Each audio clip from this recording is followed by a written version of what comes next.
La situation géopolitique délicate que traverse l'Europe exigerait que la Suisse fasse honneur à sa réputation et active sa diplomatie, ses bons offices et ses actions humanitaires. C'est un costume qui lui sied bien et un rôle qu'elle assume d'ordinaire avec zèle et dévouement, discrétion et efficacité.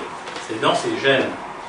Oui, mais cela implique de ne pas être soi-même sous influence, de démontrer un sens éthique et moral sans tâche et d'offrir toutes les garanties d'une stricte neutralité.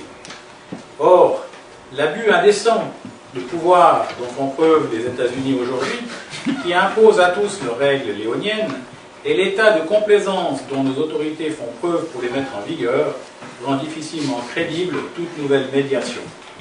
Ajoutez à cela le fait que la Suisse met des soldats à disposition de l'OTAN, aujourd'hui l'alliance de guerre, n'est pas non plus tolérable pour espérer jouer un rôle majeur dans la résolution de conflits internationaux impliquant l'OTAN.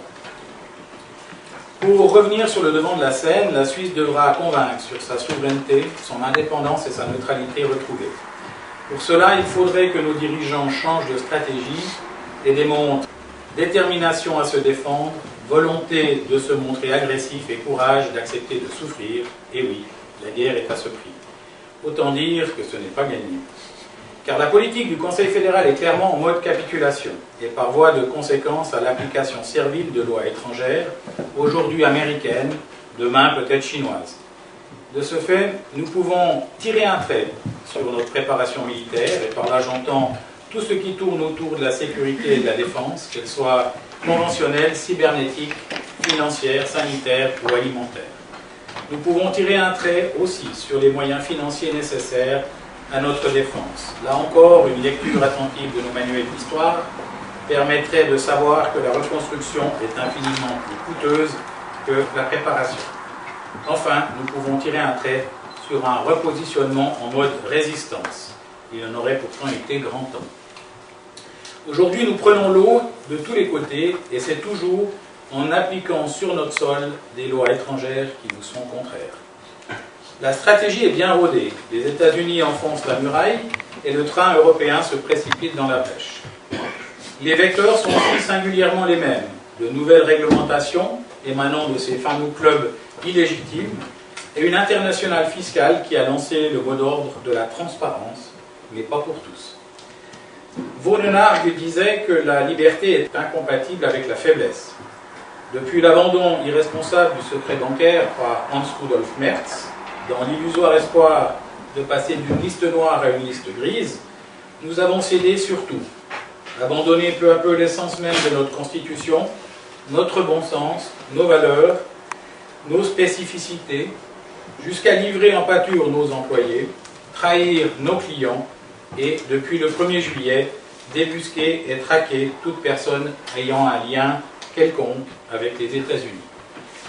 Pour quel résultat ? Arrêtons-nous un peu, si vous le voulez bien, sur cette image qui montre comment notre pays est aujourd'hui assiégé. Il y a tout d'abord la pression directe d'État à État qui s'est accentuée depuis 1999 par l'absence totale de résistance et par ce besoin pathologique que nous avons d'en rajouter pour rester le meilleur élève de la classe. Il y a ensuite la crise des subprimes qui a permis au gouvernement américain de retourner UBS et Crédit Suisse contre nous en les utilisant comme chevaux de Troie pour opérer de l'intérieur sans éveiller l'attention sous le label Les banques suisses.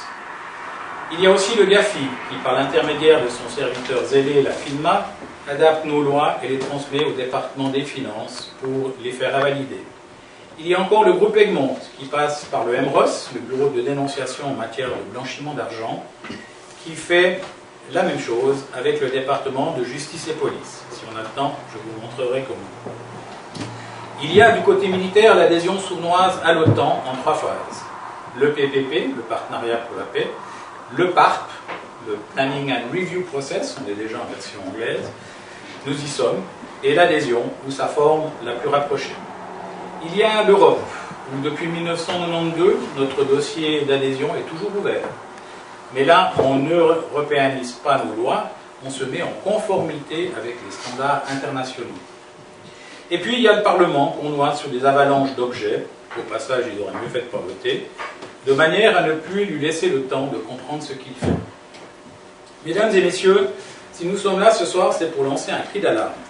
Je crois qu'il est grand temps d'analyser la situation lucidement et sans concession et d'appeler enfin un chat un chat. Car savoir où l'on est permettra peut-être de savoir où l'on veut et surtout où l'on peut encore aller. Au Palais fédéral, on pratique assidûment la méthode Coué. Tout va très bien. Détendons-nous, notre pays n'est pas en guerre. C'est vrai que le qualificatif économique qui lui est associé réduit significativement la portée de la menace. Pas de raison donc de se défendre, et d'ailleurs avec quoi, puisque notre défense n'a plus rien de crédible. Et je ne parle pas ici de notre dépendance alimentaire et énergétique. Friedrich Wallen doit se retourner dans sa tombe. En mai 2012, nous avions signé une analyse intitulée « De la défense à la finance, le démantèlement programmé de la Suisse », suivie au mois d'août de la lutte contre le terrorisme à la chasse au trésor helvétique. Conscients que nos parlementaires étaient débordés par la masse des objets à traiter, qu'ils ne comprenaient pas forcément toujours la portée des amendements législatifs qu'ils votaient, qu'ils se trouvaient ainsi démunis face aux volumineux dossiers techniques remis par les lobbyistes qui hantent les couloirs du Palais fédéral, nous avons décidé courageusement d'aller contrer ces groupes de pression sur les lieux mêmes de leurs méfaits. Nous avons créé le Lobby des citoyens, une association politiquement neutre, avons obtenu une accréditation à Berne et sommes partis à la rencontre de nos élus pour les informer. Le 12 juin 2013, lors d'un entretien d'1 heure au Palais fédéral, nous avons pu remettre au président de la Confédération, Uli Maurer, notre projet intitulé « Helvétiens en danger et si on reprenait l'initiative ». Mesdames et messieurs, permettez-moi de vous dresser un état des lieux après 24 mois de pas perdus dans le couloir du Palais fédéral. Accrochez-vous. Le Conseil fédéral tout d'abord. Donc il n'y a plus de direction collégiale, aucun esprit de corps. Certaines sources font même état d'un accord tacite prévoyant que chaque conseiller fédéral s'occupe de ses affaires et ne vienne pas contrer ses collègues. Cela explique pourquoi il n'y a aucune analyse globale, aucune vue d'ensemble, aucune vision et de ce fait, aucune stratégie, aucun plan B. Ainsi, Uli Maurer poursuit-il scrupuleusement l'otanisation de notre armée et le programme de démantèlement entrepris par ses prédécesseurs. De son côté, Evelyn Widmer-Schlumpf, que ni la démocratie, ni la délation, ni même la trahison n'effraient plus désormais, collabore frénétiquement à la boucherie de la place financière suisse. Il en va de même avec notre politique de neutralité flexible, d'immigration de masse, de dépendance énergétique et agricole, et de clonage de lois aux antipodes des nôtres. Le drapeau américain et européen flotte désormais sur le Palais fédéral. À chaque nouvelle revendication, on agite devant les yeux hagards de nos pantins le spectre de la liste noire, et hop, ils s'empressent de redescendre nos pantalons. J'appelle ça la tourista helvética. Que nos voisins, hélas de voir dans notre réussite l'image de leur propre incurie, tentent d'anéantir un modèle qu'ils sont incapables de reproduire, certes, je peux comprendre cette bonne guerre. Mais que nous soyons assez stupides pour tout laisser, tout donner, sans contrepartie, et en plus avec une rétroactivité qui mettra tous les acteurs hors jeu, cela dépasse l'entendement. Le plus dangereux dans tout ça, c'est que tout est fait sournoisement, en catimini. Dans la plus parfaite des informations, on nous fait croire que tout va bien. Et en effet, de l'extérieur, le patient se porte bien, merci. En comparaison avec ses voisins, il paraît même plutôt vaillant. Mais le cancer ronge de l'intérieur, et ça, faute d'un dépistage à temps, car précoce c'est trop tard, le malade risque d'y rester. À ce sujet, je vous recommande la lecture de l'excellent livre de Judith Barben, Les Spin Doctors du Palais fédéral, vous verrez, c'est édifiant. La presse, désormais en main des mêmes, se fait la complice de ces pratiques en publiant fort à propos des contre-vérités. Un exemple récent, alors qu'on prive tout citoyen suisse qui a un lien quelconque avec les États-Unis de son droit élémentaire et légitime à maintenir un compte pour y déposer son salaire ou la garantie du loyer pour sa famille, elle publie en gros titre « Le retour de la clientèle américaine ». Bien sûr, la plus fortunée est bien évidemment à l'UBS, une manipulation hélas courante. Voilà pour le Conseil fédéral. Passons au Conseil aux États, la chambre des papis. Il semble là que la messe soit dite. Ces braves gens sont terrorisés. L'ennemi est trop fort, on ne peut rien faire, il faut obéir, sinon il pourrait nous faire mal. Et cela, ça fait des mois maintenant qu'ils valident systématiquement tout ce que les USA imposent. Il n'est peut-être pas inutile de rappeler que les conseillers aux États sont élus par le peuple, et de ce fait, ne représentent plus la position de leur canton. D'ailleurs, pourquoi le ferait-il? Puisque les cantons eux-mêmes ont abandonné leurs prérogatives cantonales. On peut se demander dès lors à quoi sert encore cette chambre haute. Le Conseil national ensuite, la cour de récré. Là, il faut le voir pour le croire. À la cloche, comme des enfants dans la cour de l'école, vous observerez des parlementaires couper net leurs discussions avec les lobbyistes et se ruer à leur place pour appuyer à temps sur un bouton dont la couleur aura été préalablement établie par leur parti. Aucune réflexion. De temps en temps, quelques joutes oratoires, histoire de passer à la télé et de s'amuser un peu. Ce n'est plus la chambre du peuple. Les commissions, le champ des grandes manœuvres. C'est là que le pouvoir des partis peut véritablement s'exprimer. C'est là que tout se trame. Lorsque l'on sait, par exemple, que dans la commission de politique de sécurité siègent des partis qui veulent expressément l'abolition de l'armée, et que dans celle de l'économie et des redevances on retrouve les mêmes qui, cette fois, veulent la disparition des banques, on comprend mieux pourquoi on a un sérieux problème. Les partis politiques, la partie d'échec. Pendant que les 4 grands chefs de clan, qui n'existent encore que parce qu'ils s'affrontent, continuent leur petit jeu de neutralisation, le PBD, a pris le contrôle du pays, certes avec aucune légitimité, mais avec des moyens illimités, nos moyens. On est bien loin d'une gestion saine et responsable du pays. En tant que citoyen confiant dans nos institutions, cette découverte m'a anéanti. Reste le problème de la démocratie directe. On tente de nous faire croire que les initiatives et référendums coûtent cher, et l'on évoque aujourd'hui, ouvertement, l'idée d'endurcir les modalités. Permettez-moi d'adapter à la sauce helvétique cette phrase du sociologue français Emmanuel Todd. La mécanique de neutralisation de la démocratie directe se détraque. Le refus d'obéir du peuple pourrait être officialisé par une suppression du droit de référendum et d'initiative, par l'instauration d'un régime politique central franchement autoritaire.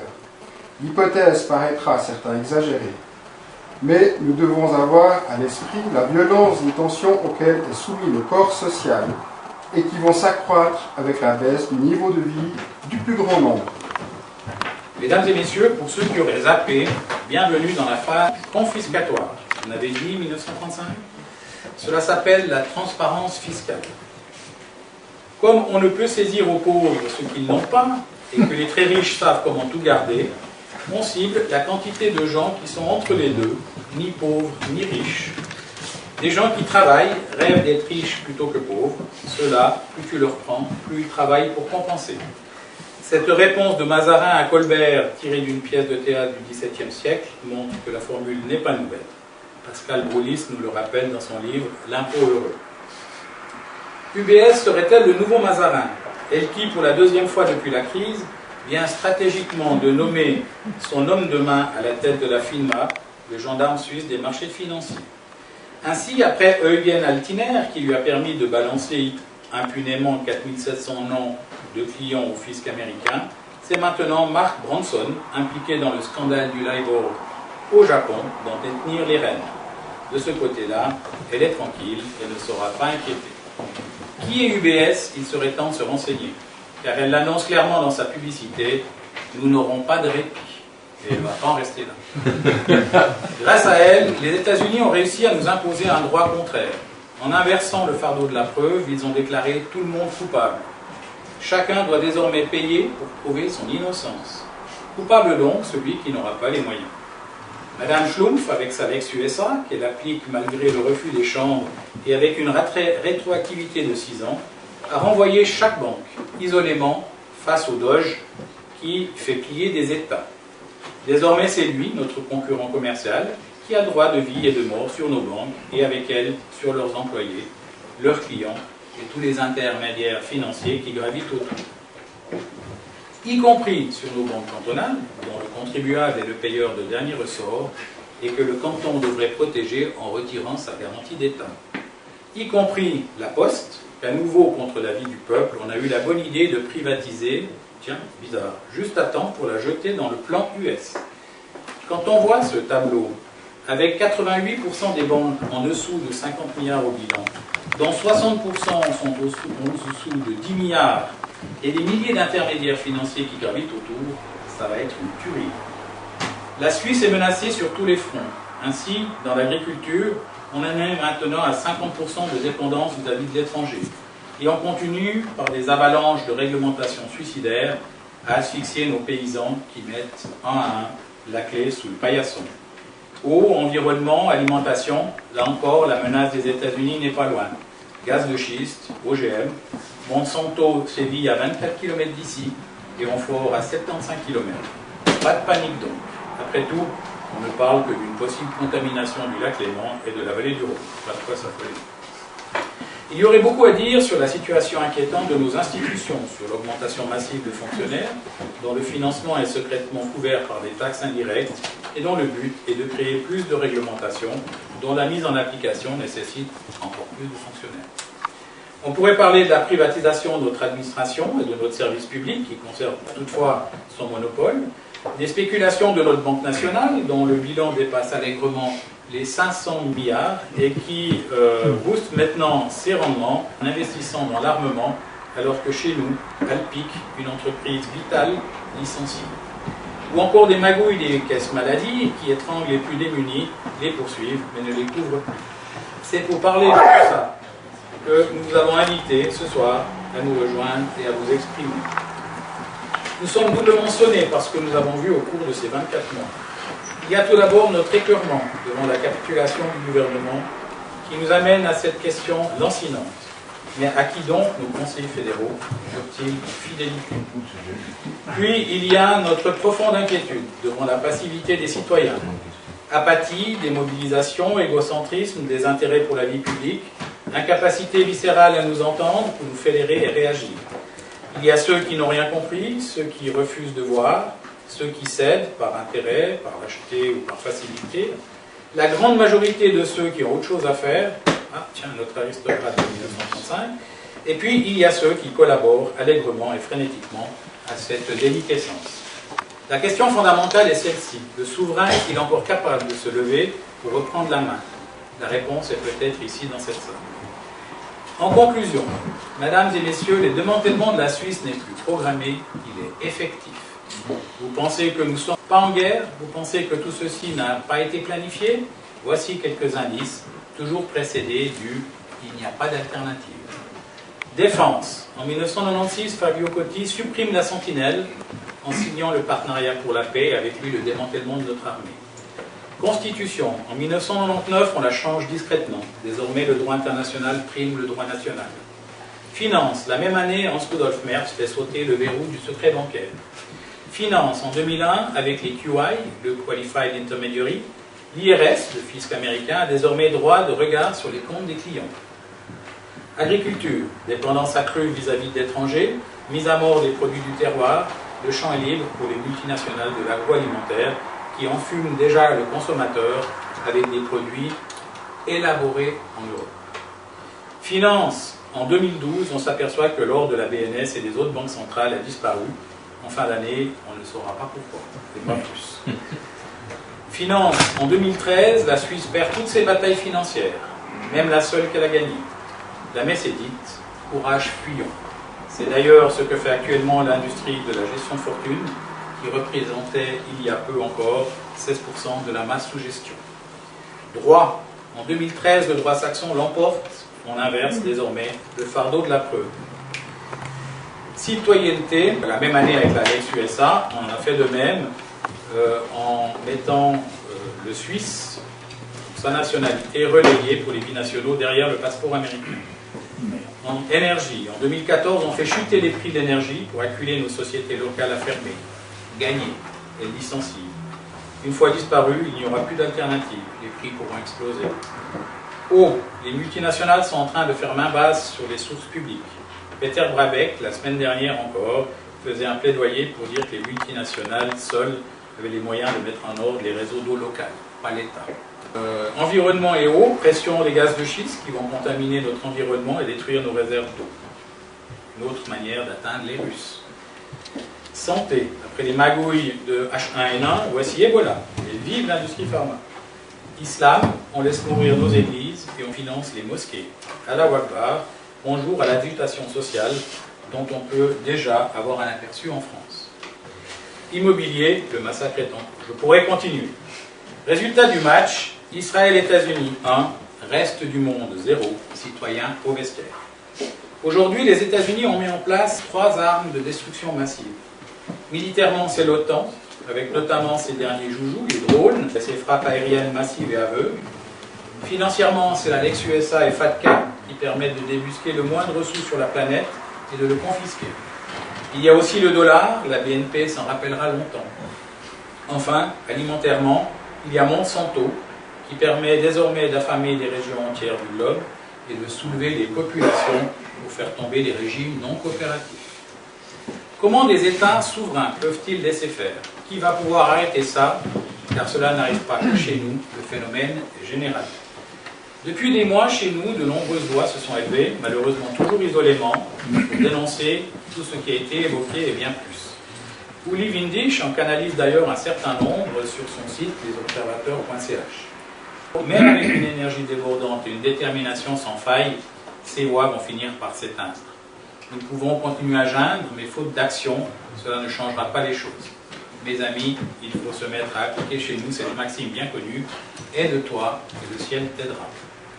Démocratiquement, une politique de capitulation aussi grave que celle menée actuellement par le gouvernement devrait faire l'objet d'une consultation populaire. Si le peuple la refuse, le Conseil fédéral et le Parlement sont dissous et l'on convoque de nouvelles élections générales en rappelant aux candidats qui auront désormais toute notre attention que c'est au peuple souverain qui jure fidélité. Pour notre part, voici l'attitude de la Suisse que j'aimerais retrouver. Une Suisse qui arrête de se mettre la tête dans le sable et qui sait montrer les dents. Une Suisse qui sait se protéger et défendre ses citoyens sans se fermer au monde. Une Suisse capable de s'unir à l'intérieur et de convaincre à l'extérieur pour faire front. Sur le plan international, qui pourrait prendre le leadership de la résistance? Paradoxalement, et jamais je n'aurais imaginé dire ça un jour, la Russie est notre meilleur atout. Elle fait partie de l'Europe, subit les mêmes pressions, voire un petit peu plus ses jours, mais elle n'a pas peur. De plus, en tant que superpuissance, elle ne peut pas se permettre de capituler. Elle est donc un partenaire fiable. Elle est autonome au niveau énergétique, financier et militaire, et au niveau informatique, elle vient de recevoir un renfort de taille, Edward Snowden. Avec la perestroïka, elle a fait un choix courageux que notre population a apprécié. La menace a changé de camp, les commémorations du bicentenaire sont une occasion rêvée pour un coup d'éclairage oublié ou méconnu, surtout à l'attention de notre jeunesse, encore bercée du rêve américain. C'est aujourd'hui la Russie la mieux placée pour défendre nos valeurs. Il est temps d'organiser le match retour. La philosophie chinoise enseigne qu'il faut retourner la force de l'ennemi contre lui. Cette force, c'est l'argent. Les deux mondes de notre couple, l'amour, ont ceci en commun, ils sont véniels. Le seul moyen de les atteindre, c'est attaquer leur porte-monnaie. Là, on tient une piste. L'informatique et les médias sont leurs vecteurs, on en tient une autre. Bernard Wicht ne m'en voudra pas de boucler la boucle en vous invitant à reconsidérer un retour à la défense citoyenne. Je vous remercie de votre très longue attention.